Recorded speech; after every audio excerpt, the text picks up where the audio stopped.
संदेश दे रहे हैं। मैं सभी से निवेदन करूंगा कि थोड़ी देर और इंतजार करें।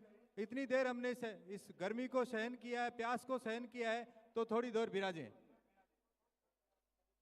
सब लोग धरती माता की कोख में विराज जाएं। हमारे प्रधान संरक्षक माननीय भगवान सिंह जी साहब का उद्बोधन होगा, जो जहां कहीं है वहीं विराज जाएं। माननीय भगवान सिंह साहब।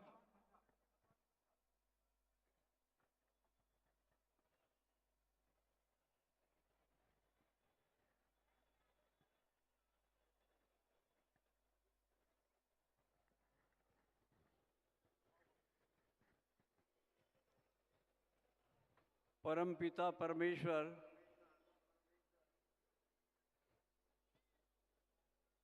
को प्रणाम करते हुए, केसरिया ध्वज को प्रणाम करते हुए, संघ के संस्थापक पूज्य तन सिंह जी को प्रणाम करते हुए और मेरे आध्यात्मिक गुरु स्वामी अड़गड़ानंद जी को प्रणाम करते हुए आप सबको भी प्रणाम करता हूँ।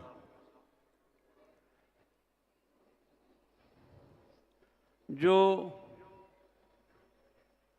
इस एक वीक में पत्रकारों से मिला सभी का एक ही प्रश्न होता था, क्या संदेश है। अब मैं न तो ज्ञानी हूँ, न कोई कर्मठता है, न कोई भक्ति है तो केवल सद्गुरु और परमेश्वर की कृपा मात्र है। यही संदेश है मेरे पास। आप सब लोग जो बैठ के सुन रहे हैं, हीरक जयंती के समारोह में बहुत विस्तार से और व्यापक तौर पर क्षत्रिय के संबंध में, क्षत्रिय युवक संघ और राजनीति के संबंध में, क्षत्रिय युवक संघ और संगठन की शक्ति के महत्ता के रूप में सभी वक्ताओं ने अपनी बात कही और हमने सुनी। अब मैं अंत में बोलूं तो क्या बोलूं, जो बोलना था वो सब बोल चुके। धूप तप रही है, लोग बैठे बैठे थक गए हैं, इधर उधर हलचल दिखाई दे रही है। ये मेरी व्यक्तिगत दुविधा है कि जब लोग जाने शुरू हो जाते हैं उस वक्त मेरे से बोला नहीं जाता। बोलूँगा तो एक ही बात बोलूँगा कि जो कृपा मेरे ऊपर हुई है भगवान की, वो आपके ऊपर भी हो। केवल बात राजपूतों की नहीं है। तन सिंह जी को जो पीड़ा हुई, त्रस्त प्राणी वेदना में करुण क्रंदन कर रहे, कर्तव्य पथ पर चले हम।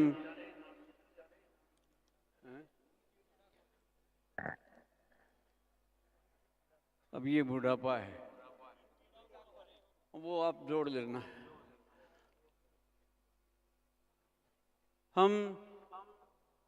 मैं एक विशेष रूप से, ये नहीं है कि जो मैं कह रहा हूँ उसके लिए आज का कार्यक्रम आयोजित किया गया है, लेकिन फिर भी मैं अपनी एक बात कहता हूँ कि जब हम बुजुर्ग हो जाएं, बाल सफ़ेद हो जाएं, घुटने जवाब दे दें, आँखों से दिखता न हो, तो अपने उत्तरदायित्व को पीछे आने वाले किसी साथी को सौंप दें। आप परिवार में रहते हैं, इसलिए मैं साथी नहीं कह सकता। आप अपने किसी परिवार के वरिष्ठ व्यक्ति को, समझदार व्यक्ति को कार्य सौंप दें। जो मैंने किया है, 3 साल से सोच रहा था कि अब मुझे दायित्व से मुक्त होना चाहिए और भगवान का भजन करना चाहिए। मेरे गुरु महाराज का आदेश भी मिल चुका था, लेकिन आप लोगों से जो लगाव था, आपके प्रति आसक्ति थी, छोड़ नहीं पाया। और अभी कुछ महीने पहले एक ही मिनट में मैंने तय कर लिया कि मैं अब संघ प्रमुख नहीं रहूँगा, और तब से मैं संघ प्रमुख नहीं हूँ। तो मेरे साथियों ने एक नया शब्द जोड़ दिया, संरक्षक। सबका रक्षक भगवान है, क्यों किसी बिचौलिए की बात करते हैं। मैं बिचौलिया नहीं बनना चाहता, मैं उस परमेश्वर की बात मानता हूँ जो हमारा सृष्टा भी है, जो हमारा पालक भी है, जो हमारा नियामक भी है, जो इस संसार को चलाता है। वही इस संघ को चलाएगा। और जो ये विशाल प्रांगण भरा हुआ दिखाई दे रहा है, समुद्र की लहरों की तरह से ये केसरिया लहरा रहा है, ये केसरिया साफा पह रहा है। क्षत्रिय युवक संघ की गणवेश पर मुझे दिखाई दे रही है, अनुशासन दिखाई दे रहा है। संख्या के बारे में जो सोचा था उससे कुछ अधिक हो जाने के कारण सरकार के द्वारा जो सावधानी रखने की बात कही थी, हमने प्रारंभ में रखी, लेकिन भीड़ अत्यधिक आ गई, तो फिर हम दूरियां भी नहीं रख सके, तो वह संदेश भी हम अच्छा नहीं दे पाए। वो हमको अच्छा देना चाहिए था। राष्ट्र के, चाहे वो राज्य की बात हो, हमको उनकी बात को मानना चाहिए। भारत में एक संविधान है, उस संविधान को कभी भी ओवरलुक नहीं करना चाहिए।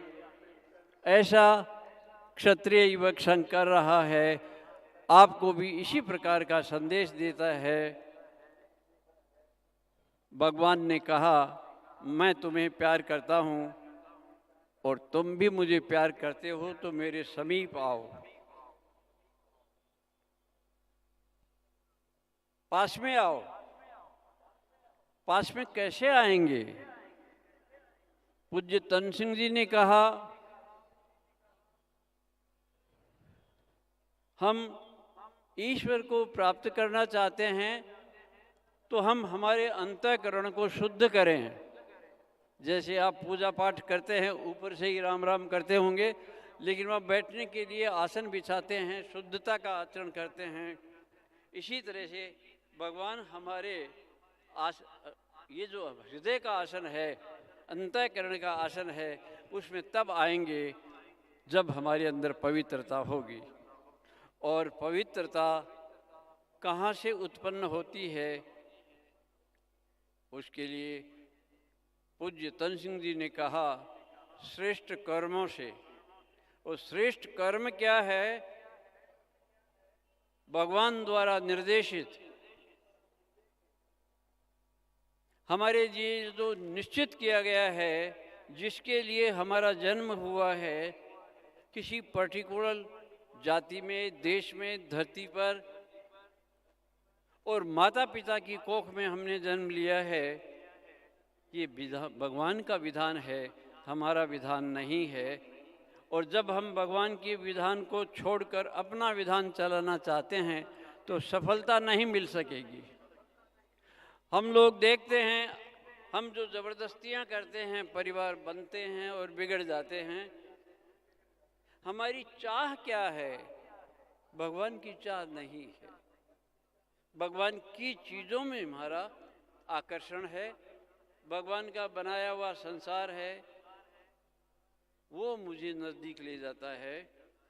पत्नी है, पुत्र है, पिता है, पैसा है, सत्ता है, ये अपनी ओर आकर्षित कर रहे हैं।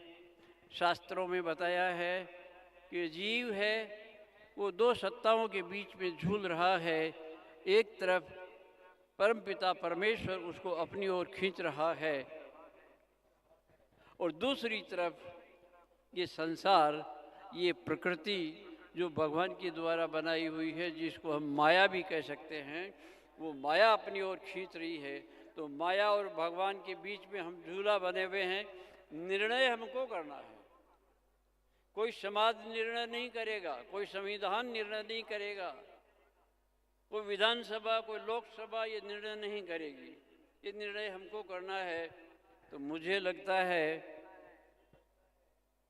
कि ये निर्णय आपने कर लिया है। इतनी बड़ी संख्या में सर्व समाज के लोग, चाहे वो राजनेता हों, चाहे वो सामाजिक कार्यकर्ता हों, चाहे किसी भी जाति और धर्म को मानने वाले हों,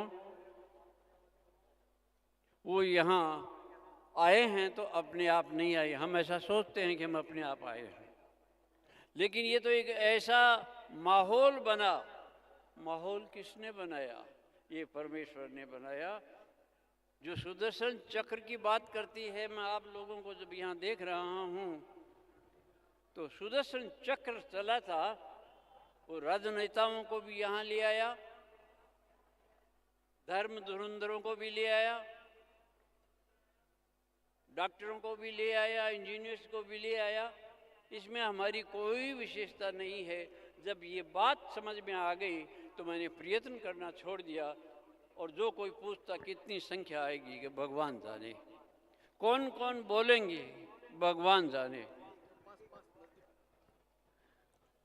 मुझे गाइड करने वाले भी कितने हैं।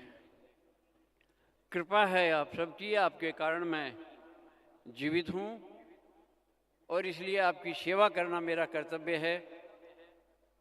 ये क्षत्रिय युवक संघ, यही मेरा संदेश है, यही मेरा जीवन है।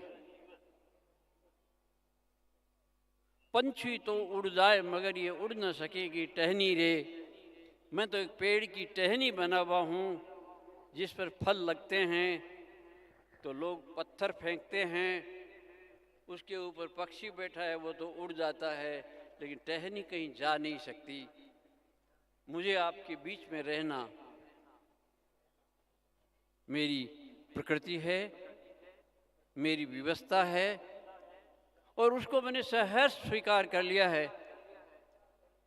तो जब उत्तरदायित्व का वहन करना धीरे धीरे कम करके अब लगभग सौंप दिया है, तो भगवान राम को भगवान बनाने में वशिष्ठ ने अपनी तपस्या लगा दी। विश्वामित्र ने 60,000 वर्ष की तपस्या उनको सौंप दी। मेरे पास वैसा कुछ तो है नहीं, लेकिन वो जो कुछ भी मेरे पास है वो आप सबके लिए छोड़ रहा हूँ। जय संघ शक्ति।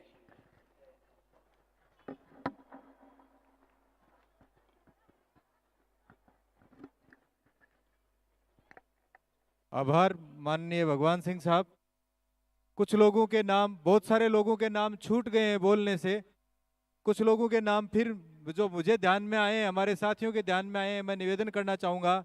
श्री अरुण जी चतुर्वेदी यहाँ विराजे हैं, भंवर सिंह जी पलाड़ा, देवी सिंह जी शेखावत बांसुर, पुनीत जी कर्नावट उप महापौर, भंवर सिंह जी शेखावत पूर्व विधायक, बिहारी जी बिश्नोई विधायक, प्रवीण सिंह जी वाघेला मंत्री गुजरात सरकार, गजेंद्र सिंह जी खींवसर, श्री सीपी जी जोशी सांसद, श्री ओंकार सिंह जी लखावत पूर्व सांसद, श्री छोटू सिंह जी पूर्व विधायक, श्री जालम सिंह जी पूर्व विधायक, प्रदीप कुमार सिंह जी अध्यक्ष बीएन कॉलेज, सांग सिंह जी पूर्व विधायक, हमीर सिंह जी बायल विधायक, सुल्तान सिंह जी जसूपुरा मध्य प्रदेश के पूर्व मंत्री, शैलेंद्र सिंह जी प्रांत प्रचारक जयपुर, ध्रुव कुमार सिंह जी गुजरात से, हनुमान सिंह जी खांगटा, बलवीर सिंह जी हाथोज, महेंद्र सिंह जी राव अध्यक्ष राव समाज, Rajeshwar Singh ji IAS, Rajendra Singh ji IAS, Hanuman Singh ji IAS, Bahadur Singh ji IPS, Shakti Singh ji Rathore IAS, Joraram जी कुमावत विधायक, छगन जी राजपुरोहित विधायक, मनोज जी नांगली पूर्व विधायक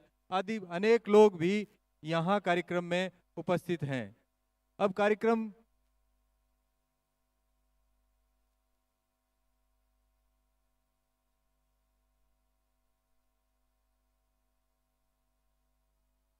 आपने सुना होगा कि हम जब आपस में मिलते हैं तो जय संघ शक्ति करते हैं, ये अभिवादन। कुछ लोगों को गलतफहमी है कि संघ शक्ति जो हमारी मासिक पत्रिका है उसकी जय की बात कर रहे हैं। कुछ लोगों को ये गलतफहमी होती है कि ये संघ की जय की बात कर रहे हैं। ऐसा नहीं है।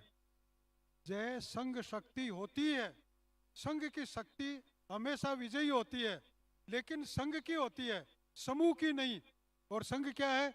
जिनका एक विचार हो, जिनका एक मार्ग हो, जिनका एक नेतृत्व हो, और उस हिसाब से अपने आप को सुधार कर जो एक श्रृंखला की कड़ी बन गए हों, तो उसकी तो हमेशा जय होती है।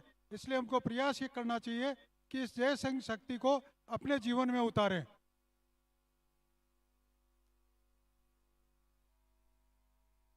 अब कार्यक्रम समापन की ओर है। मैं निवेदन करूंगा यहाँ से विसर्जित होते समय जो लोग विराजे हैं वो एक बार विराजे रहें, और जो लोग खड़े हैं वो लोग धीरे धीरे बाहर ध्वज का अवरोहण होने के बाद धीरे धीरे निकलें, जिससे एक साथ लोड नहीं पड़े, कोई किसी के साथ कोई एक दूसरे से बिछुड़े नहीं। इसलिए जो लोग पहले बैठे हैं वो बैठे रहें, और जो लोग रवाना हो रहे हैं, खड़े हो चुके हैं, वो धीरे धीरे रवाना हो। उससे पहले मैं माननीय संघ प्रमुख साहब से निवेदन करूंगा और संरक्षक महोदय से निवेदन करूंगा कि वे ध्वज का अवरोहण करावें।